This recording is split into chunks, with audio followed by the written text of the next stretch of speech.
दिवसाची सुरुवात येशूबरोबर एका शेतामध्ये खूप मोठी आग लागली आणि त्या ठिकाणी सर्व लोक ती आग विझवण्याचा प्रयत्न करीत होते. एक कोंबडी त्या आगीमध्ये पळाली आणि ह्या लोकांना कळेनासं झालं की ती कोंबडी त्या आगीमध्ये का पळाली. परंतु नंतर शांत राहून ऐकलं तर ते आतमध्ये तिच्या पिल्लांचा आवाज ऐकू येत होता त्या आगीमधून. आणि ती थोड्या वेळाने आग पूर्णपणे त्यांनी आटोक्यात आणली आणि त्यानंतर ज्यावेळेस ते साफ करत होते त्यावेळेस ती त्यांना कोंबडी आढळली.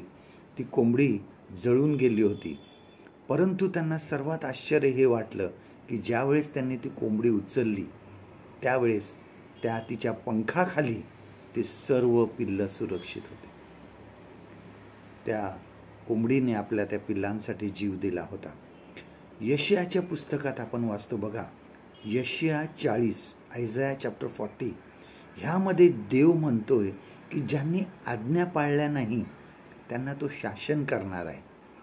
पण त्याचबरोबर तो त्यांच्या लोकांना म्हणत आहे की भिवू नका, मी तुमच्याबरोबर आहे.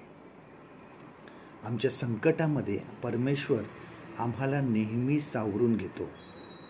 तो आम्हाला त्याच्या पंखाखाली घेतो. तो आम्हाला सुरक्षित ठेवतो. आपण आत्ता सध्या अशा जगामध्ये जगत आहोत की ज्या ठिकाणी आपल्याला राहणं खूप सोपं नाही, कठीण आहे, समस्या आहेत, खूप आपल्याला जगण्यासाठी संघर्ष करावा लागतो.